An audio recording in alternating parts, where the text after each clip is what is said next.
Madara Uchiha অনেকে তাকে দেখে এক ওভারপাওয়ার্ড ফাইনাল ভিলেন হিসেবে, কিন্তু সত্যিকারের গল্পটা অনেক গভীর। একজন মানুষ যাকে পৃথিবী বারবার বুঝতে পারেনি, সে যুদ্ধ থেকে এসেছিল, শান্তির স্বপ্ন দেখেছিল, আর শেষে নিজেই হয়ে ওঠে এমন এক ডিফারেন্ট দর্শনের প্রতীক যার শেষটা সেও জানতো না।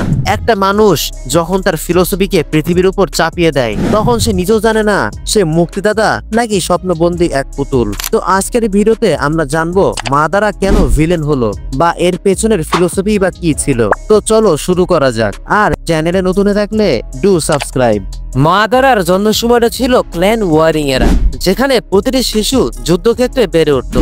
আর উচিহাদের শত্রু ক্লনের নাম ছিল সেনজু। সেখানে প্রতি সন্ধ্যায় যে রক্ত ঝরতো সেটা ছিল উচিহা আর সেনজুদের পূর্বপুরুষের রেশারেশির ফল। এই চক্র চলে আসছিল ইন্দ্রা ও আশুরার সময় থেকে। মাদারা ছিল ইন্দ্রার রিইনকার্নেশন, অর্থাৎ তার রক্তেই ছিল ক্ষমতা, অহংকার ও অভিশাপের ছাপ। তার 5 ভাইয়ের মধ্যে সে ছিল সবচেয়ে ডমিনেন্ট পার্সন, কিন্তু একে একে ভাইদের সবাইকে সে হারায় যুদ্ধক্ষেত্রে। এবং তখনই মাদারার শারিঙ্গান অ্যাক্টিভেট হয়, কারণ উচিহাদের চোখ জ্বলে ওঠে মনের বেদনা থেকে, ভালোবাসার মানুষকে হারানো যন্ত্রণায়। শারিঙ্গান এক উপহার নয়, এটি এক অভিশাপ, যেখানে চোখের শক্তি আসে হৃদয়ের ক্ষয় থেকে। একদিন নদীর ধারে মাদারার এক অপরিচিত কিশোরের সঙ্গে দেখা হয়, যার নাম হাশিরামা সেনজু। তাদের বন্ধুত্ব তৈরি হয় এক সহজ সত্যে, তারা যুদ্ধ চায় না, তারা দুজন মিলে একটা স্বপ্ন আঁকে, একটা গ্রাম যেখানে শিশুদের হাতে থাকবে না কোনায়। কিন্তু কিছুই চিরস্থায়ী ছিল না। পরে জানা যায় তারা একে অপরের সবচেয়ে বড় শত্রু ক্লানের সদস্য।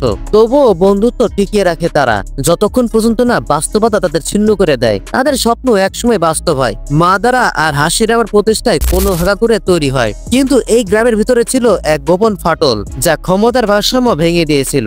হাশিরামা হয়ে যায় কোনোহার ফার্স্ট হোক আগে, কিন্তু উচিহাদেরকে রাখা হয় পুলিশ ফোর্সে, অর্থাৎ কেন্দ্র থেকে বিচ্ছিন্ন, প্রতিটি কাজে নজরদারির মধ্যে রাখতে। এই সময় মাদারার মনের ভিতরে জন্ম নেয় সেই ভয়ঙ্কর প্রশ্ন, এই শান্তি কি সব প্ল্যানের জন্যই, নাকি শুধু সেনজুদের আধিপত্য বজায় রাখার জন্য? তাকে কেউ বুঝতে চায়নি, উচিহারাও তাকে বিশ্বাস করতো না, ভাবতো সে শুধু ক্ষমতার লোভে এমন ভাবছে। তাই মাদারা ভিলেজ থেকে বেরিয়ে যায়। মাদারা উপলব্ধি করে মানুষের ন্যাচারেই সমস্যা আছে। যতদিন মানুষ নিজের ইচ্ছা নিয়ে বাঁচবে, ততদিন লোভ, প্রতিশোধ, যুদ্ধ এইগুলা থামবে না। তাই সে ঠিক করে মানুষের ইচ্ছাকে কন্ট্রোল করতে হবে। এই ধারণা থেকে জন্ম নেয় ইনফিনিট সুকুয়োমি, একটা এমন গেন্দুরসু যেখানে সবাই থাকবে নিজের পারফেক্ট ড্রিমে, যেখানে দুঃখ নেই, মৃত্যু নেই, যুদ্ধ নেই, তবে একটাই শর্ত, সেই স্বপ্নে তুমি বন্দী থাকবে। Free will is a myth, a perfect dream is better than a painful truth. Madara জানতো সে চাইলেই এই পরিকল্পনা সফল করতে পারবে না, তাই সে গড়ে তোলে একটা মাল্টি জেনারেশনাল মাস্টার প্ল্যান। সে নিজের শরীরে হাশিরামার কোষ স্থাপন করে, সেই সব সিক্স প্যাথের শক্তির পুনর্জন্ম ঘটায়। নিজ হাতে ক্রিয়েট করে রিনেগান। নাগারার বডিতে সে রিনেগান স্থাপন করে। ওবিটোকে ম্যানিপুলেট করে মাদারা পরিচয় গড়ে তোলে।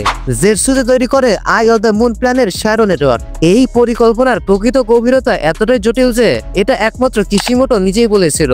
Madara was a man who thought one lifetime was not enough to fulfill a dream. Fourth great Ninja ওয়ারে যুদ্ধ যখন সর্বোচ্চ পর্যায়ে, সেই মুহূর্তে মাদারা ফিরে আসে কাবুটোর এরোরেন্সির মাধ্যমে পুনর্জীবিত হয়ে, একটা গডলাইক পাওয়ার নিয়ে। Rinnegan, limbo ক্লোনস, would release, perfect সুসানো, Sage of six path চাকরা, কোনো কিছু তার সীমার মধ্যে ছিল না। কিন্তু সে যুদ্ধ করছিল না কারোর বিরুদ্ধে, সে যুদ্ধ করছিল মানব জাতির ইচ্ছার বিরুদ্ধে। মাদারা নিজেই বলেছিল, if I have to become a god to end suffering, then I shall become one, even if I burn for it. এরপর আসে সেই প্লট টুইস্ট, ব্ল্যাক জেটসু যে সবসময় মাদারার পাশে ছিল, সেই মাদারাকে বিট্টু করে মেরে দেয়। ব্ল্যাক জেটসু আসলে ছিল কাগুয়া ও সুজুকির উইলমেট ফ্লেশ। জেটসু তার প্ল্যানের মাধ্যমে মাদারাকে ব্যবহার করে কাগুয়াকে রিভাইভ করতে। ব্ল্যাক জেটসু মাদারাকে ম্যানিপুলেট করার জন্য উচিহা ট্যাবলেটস পর্যন্ত বিকৃত করে দেয়। মাদারা বুঝে যায় সে যে নিজেকে সবকিছুর মাস্টারমাইন্ড ভাবছিল, বাস্তবে সে নিজেই ছিল একজন অ্যানশিয়েন্ট বিং এর হাতের পুতুল মাত্র। মাদারা বলে, আমি ভাবছিলাম আমি মানুষকে জাগিয়ে তুলবো, অথচ আমি নিজেই ছিলাম 1000 বছরের পুরনো ঘুমের অংশ। শেষ মুহূর্তে রক্তাক্ত দেহে হাসিরামাকে মাদারা বলতে থাকে, হয়তো তুই ঠিক ছিলি হাসিরামা, শান্তি কখনোই শক্তি দিয়ে আনা যায় না, সেটা তৈরি করতে হয় বিশ্বাস দিয়ে। তার চোখে তখন আর ক্ষমতার আগুন ছিল না, ছিল এক পরাজিত স্বপ্নদ্রষ্টার শূন্যতা। মাদারাকে আমরা মনে রাখি ভয়, শক্তি আর ভিলেন হিসেবে, কিন্তু সে ছিল নারুতোভার্সের সবচেয়ে দার্শনিক, গভীর এবং ট্র্যাজিক ক্যারেক্টার। একজন মানুষ যে নিজের ভিতর এক আদর্শ বই নিয়ে বেড়াতো, যে স্বপ্ন দেখেছিল যুদ্ধহীন পৃথিবীর, কিন্তু বাস্তবতা তাকে দেখিয়েছে শান্তি কখনোই একক সিদ্ধান্তে আসে না, শান্তি আসে পরস্পরের বিশ্বাসে।